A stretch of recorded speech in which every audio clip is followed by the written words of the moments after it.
Bismillahirrahmanirrahim. Assalamualaikum warahmatullahi wabarakatuh. Yang terhormat Bapak Ibu dosen penguji di LPTK Universitas Katolik Widya Mandira Kupang. Baik, perkenalkan nama saya Rizka Anggraini dengan NIM GT16125223. Saya sebagai guru fisika di SMA Negeri 3 Tanjung Raja. Pada hari ini Kamis 17 Juli 2025 akan melakukan praktik pembelajaran sebagai video uji kinerja PPG guru tertentu tahap 1 tahun 2025. Selamat menyaksikan. Bismillahirrahmanirrahim. Assalamualaikum warahmatullahi wabarakatuh. Waalaikumsalam warahmatullahi wabarakatuh. Gimana kabarnya anak-anak? Alhamdulillah luar biasa. Allahu Akbar. Kita masuki materi pembelajaran, tentunya harus kita ambil berkahnya dulu melalui kita berdoa bersama. Berdoa dimulai. Bismillahirrahmanirrahim. Rabbi sholli sadri wa yassir li amri wahlul 'uqdatam min lisani yafqahu qawli. Rabbi zidni ilma warzuqni fahma. Amin ya rabbal alamin. Ada ya? Al-Asbihani, Ancamka, Cinta Lestari, Desta Rahmi Aulia, Tiara Karisti, Vanessa Priscilia Utami, Kiki Rafael, dan Viola Febriani.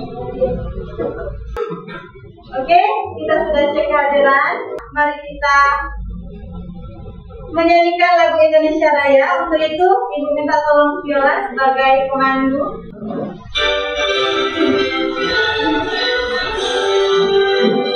Indonesia airku tanah tumpah darahku, di sanalah aku berdiri jadi pandu ibumu. Indonesia bangsaku, bangsa dan tanah airku.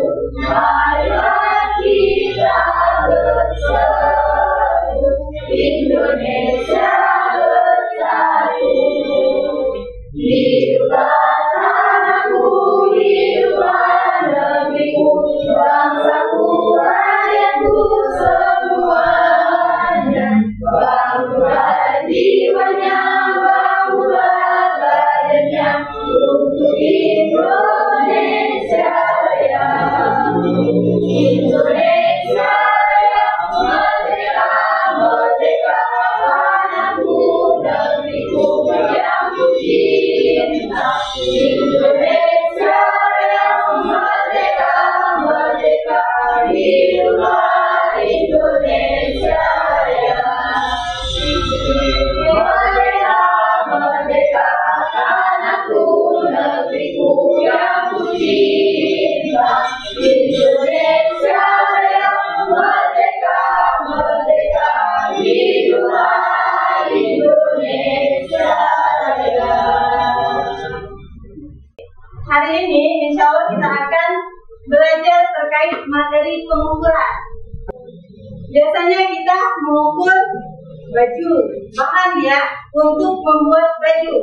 Misal untuk yang BB-nya 50 itu ukuran bahannya berapa gitu. ataupun tingginya yang 155 misal, itu butuh berapa bahannya.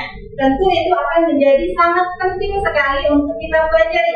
Hari ini kita belajar, tentu harus ada tujuannya. Kemudian ada manfaat. Ketika ada tujuan maka ada manfaat biasanya. Sekarang silahkan keluarkan HP-nya dan ketik di internet, di Google, Quizizz. Untuk klik yang atas sekali, ada quizizz.com atau Waygroup. Di bagian dashboardnya,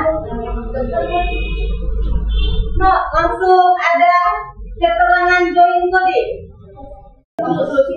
Ya, masuk dulu enter kode, nanti kodenya akan tampil di layar. Ada satu yang bergabung, silakan yang lain dua, Kiki, Ihsan, Gali. Ketika ada klik mulai, silakan diklik. Oke, langsung kita mulai ya. Karena setiap pertanyaan hanya ada waktu 30 detik. Siap? Pertanyaannya, bismillah.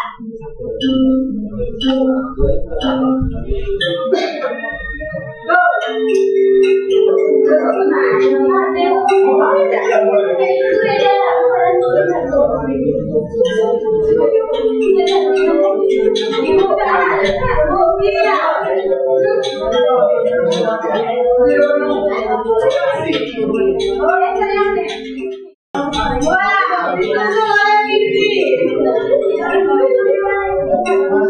Dan kedua itu kira-kira naik dari ranking 1 ialah dari ranking 1.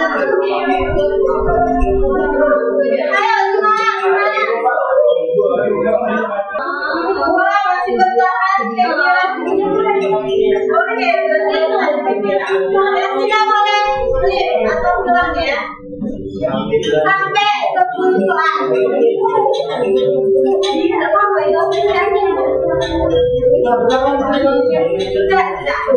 Sudah. Oke.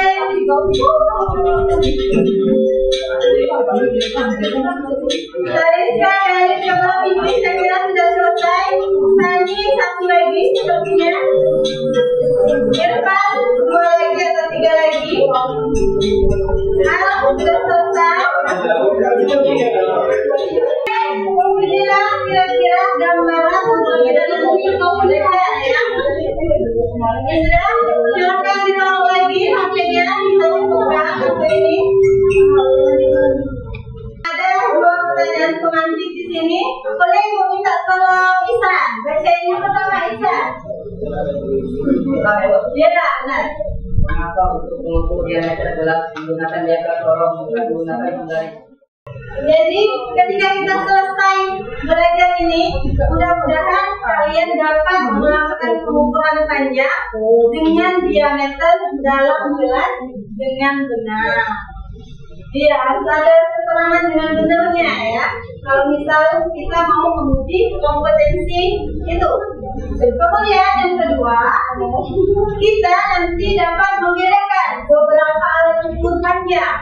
Nyatanya penggaris merupakan alat ukur panjang, meteran panjang juga. Jadi ada banyak ya. Sehingga ketika kita sudah selesai belajar ini, kita tahu, oh meteran itu kapan harus digunakan, oh penggaris itu kapan harus digunakan. Manfaatnya apa sih Bu? Ya. Jadi ketika kita sudah menyelesaikan pembelajaran hari ini, insya Allah kita sudah memperoleh manfaat, dapat menentukan ukuran benda dengan tepat. Misal ya, Anja mau berbaju, tapi tidak diukur dulu gitu, maka ada kemungkinan tidak pas. Kemungkinan terburuknya Anja nggak mau lagi pakai baju atau celana itu kan. Itu yang pertama, sehingga kita bisa mengukur dengan tepat. Kemudian nomor 2, bisa mengontrol kualitas produk. Maksudnya apa? Expired, tahu? Nah, ketika kita sudah tahu, oh misal roti ini dengan kriteria apa-apa gitu ya, karena ibu bukan produksi roti juga, jadi ibu kurang paham. Tapi intinya ketika kita sudah memahami ukuran dari roti itu, maka kita tahu kapan sudah habis masa, kapan dia akan berjamur, kapan dia tidak bisa dikonsumsi lagi. Ini rasanya matang, karena dengan kain sepanjang itu, aku tidak bisa membuat baju yang pas untuk ukuran ini. Kemudian kami menjelaskan bahwa kain yang dia bawa benar-benar telah diukurnya dengan teliti, yaitu 7 jengkal. Apakah kami benar-benar mengukur dengan tepat? Kok bisa panjang kain tidak sesuai dengan yang diinginkan Yuta ya? Kira-kira kenapa ya?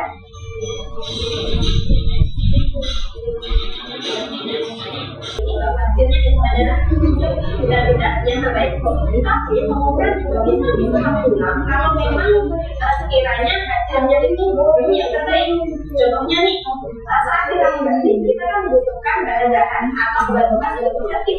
Kita tinggal berapa gram-gramannya, kesesuaiannya kita berarti harus teliti, harus tepat, dan akurnya harus sensitif.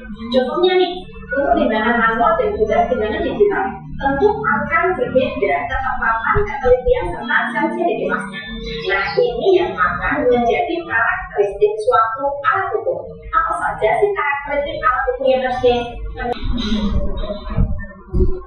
Oke, nah itu ada permasalahan ya. Tiba-tiba kain yang mau dibawanya besok itu sebagai tugas hilang, tapi temannya ada. Terus dia mengukur pakai jengkal. Tahu jengkal ya? Iya. Tentu ketika jengkal ibu misal dengan jengkal abang Irfan misal ya, itu pasti beda.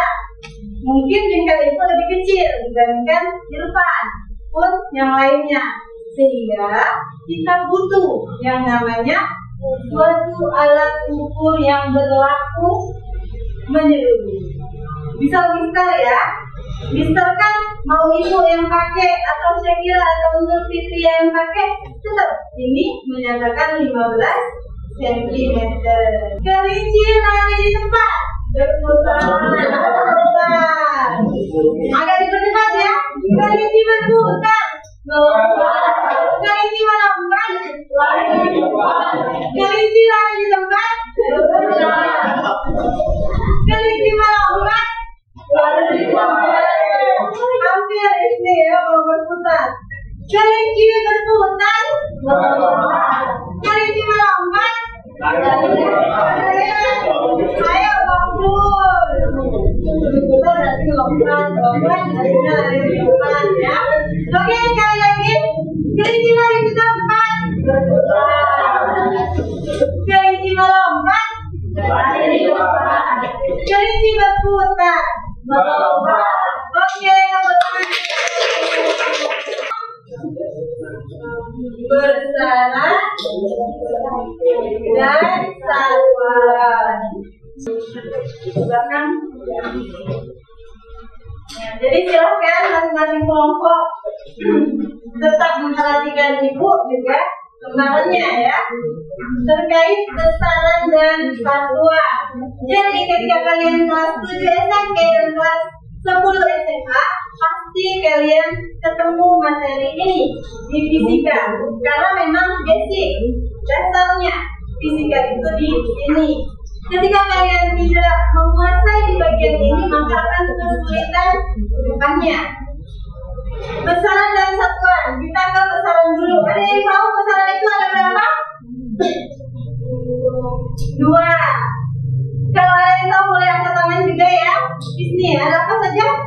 Besaran pokok dan besaran turunan. Besaran pokok dan besaran turunan. Benar?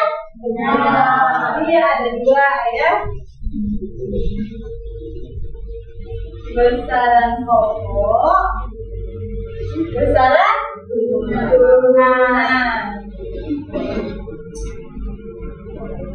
Apa sih besaran pokok itu, ada yang tahu?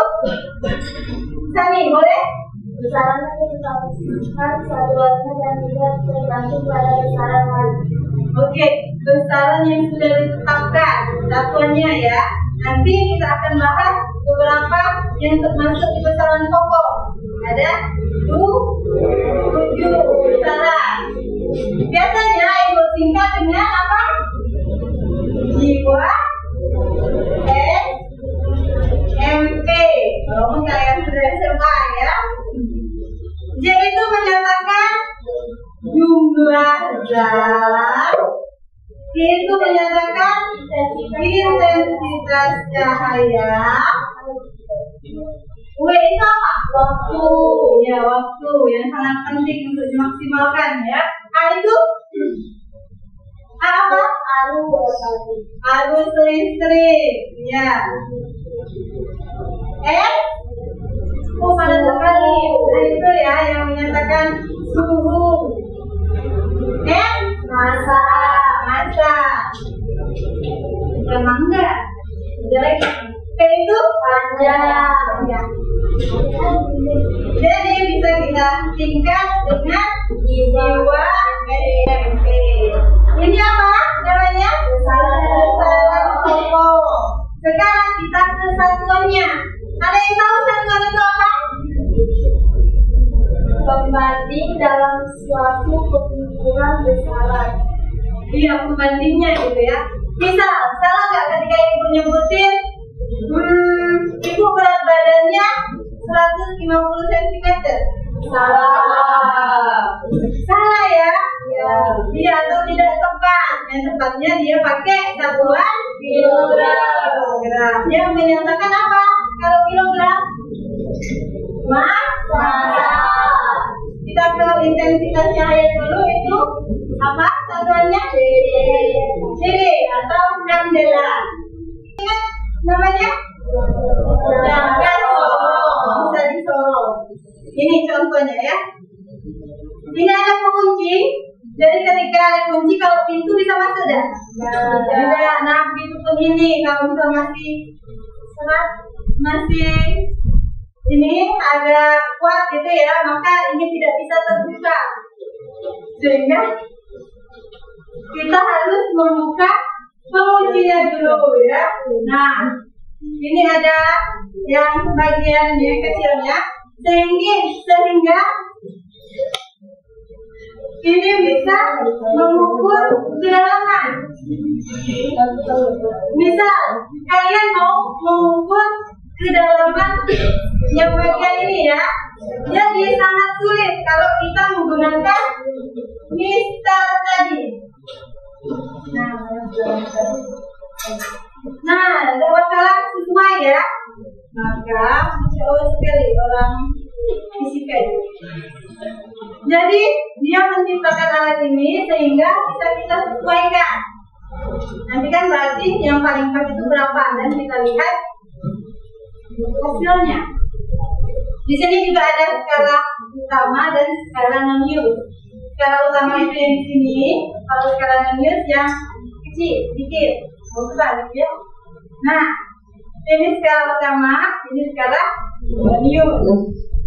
Secara singkat saja, yang pentingnya, oh ya, ini biasa juga disebut skala Vernier untuk mengabadikan seorang penemunya.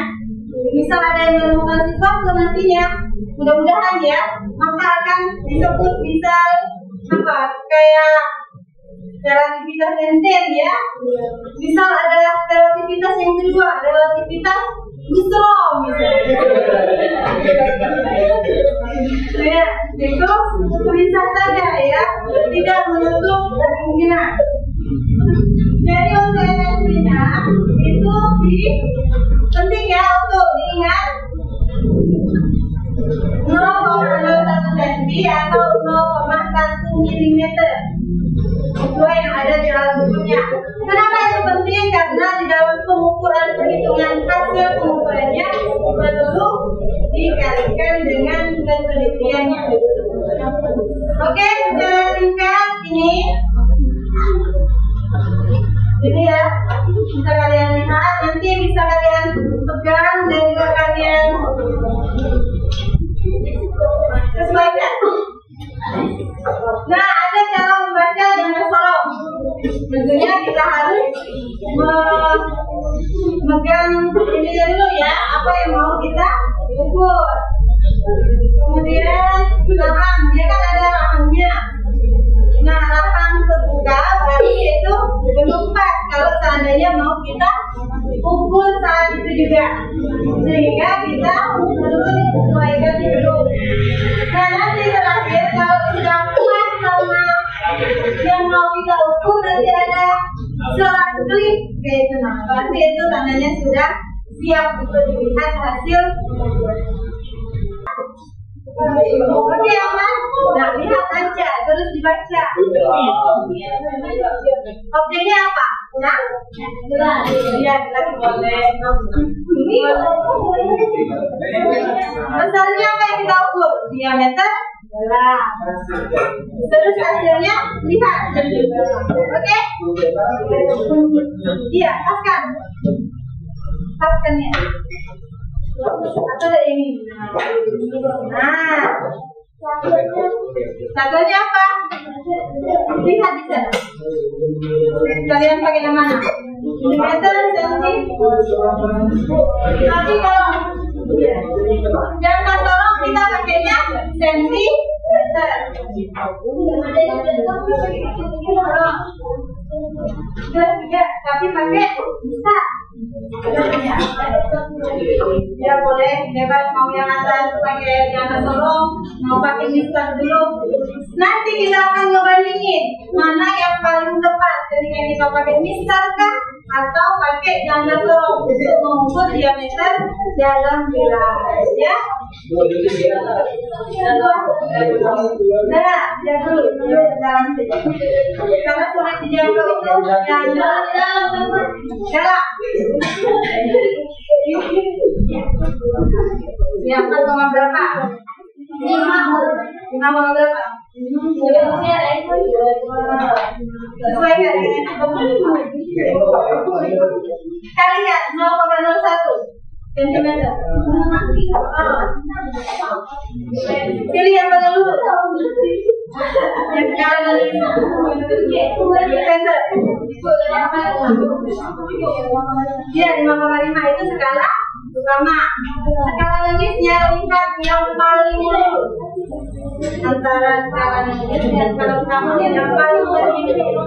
Seakan-akan tidak ada celah lagi di antara itu. Jadi kalau kalian pikirkan secara logika, terapkan secara apa budaya.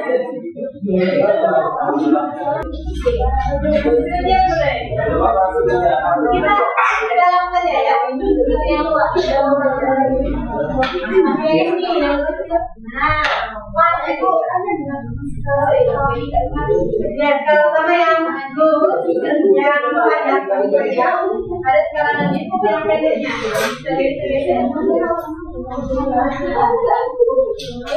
Siapa? Aman.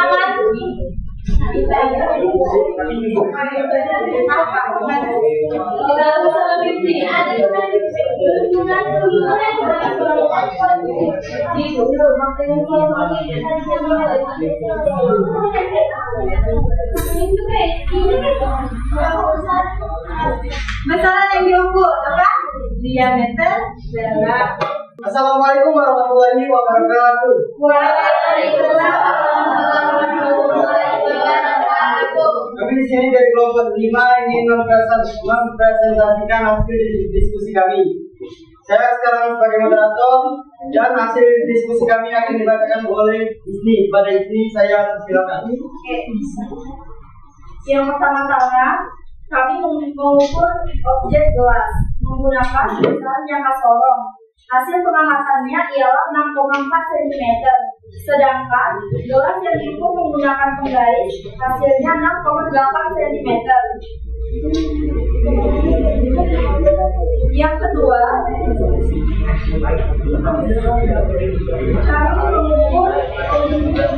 kami ingin mengetahui hasil pengukuran dari skala utama dan skala menius menggunakan jangka sorong, di mana hasil tersebut ialah skala utamanya 6, sedangkan skala menius 7. Hasil pengukurannya 6 ditambah 7 dikali 0,01, hasilnya 6,07 cm.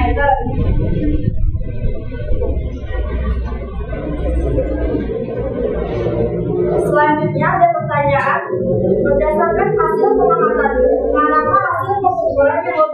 antara menggunakan penggaris dan jangka sorong? Jawabannya ialah jangka sorong. Karena jangka sorong dapat mengukur dengan ketelitian hingga 100 mm atau 0,01 mm. Sedangkan penggaris umumnya hanya memiliki ketelitian hingga milimeter atau 1 mm. 2. Manakah alat yang sesuai untuk mengukur diameter dalam benda? Pengukuran dengan jangka sorong diperlukan karena alat ini mampu memberikan ketelitian yang tinggi, terutama untuk mengukur dimensi seperti diameter dalam, diameter luas, ketebalan, dan kedalaman suatu benda yang tidak dapat diukur secara akurat menggunakan penggaris biasa. Berikanlah pendapatmu, mengapa diperlukan pengukuran dengan jangka sorong? Karena jangka sorong adalah alat pengukuran yang lebih akurat dibandingkan dengan penggaris. Mungkin itu saja yang dapat saya jelaskan. Demikian presentasi dari kami. Terima kasih atas perhatiannya. Jika salah kata kami mohon maaf. Saya akhiri. Wassalamualaikum warahmatullahi wabarakatuh.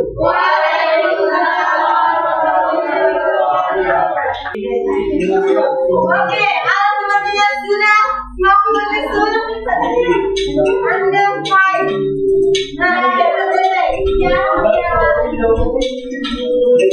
Ayo, semakin cepat geometriknya semakin berada di tingkat pertama ya, teman-teman. Nilai yang tinggi. Ayo, lagi. Harapannya minimal 5 ya. Sudah bisa betul semua dari soal yang diajarkan. Lagi. Oke, jalan mana lagi? Bikin kalian sudah menyelesaikan soal dan apakah yang lain bisa menyusun? Kita lihat nanti, coba ya. Oke, halo lagi berusaha menyusun. Ayo diselesaikan sampai 10 soal. Oke, lagi berusaha. Salah satu bikin ya.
Mari langsung saja dari Ibu ya untuk penutupan kita pada hari ini.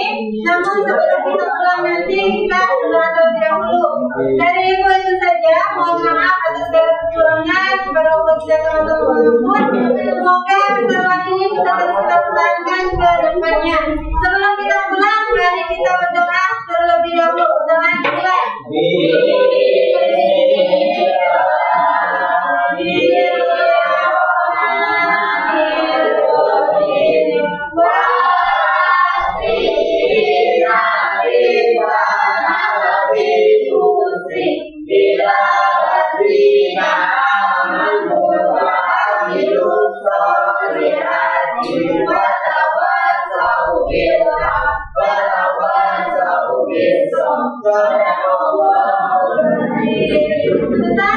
Insya Allah di next pertemuan kita akan bahas segera lulus. Terima kasih. Ibu akhiri. Wassalamualaikum warahmatullahi wabarakatuh. Waalaikumsalam warahmatullahi wabarakatuh.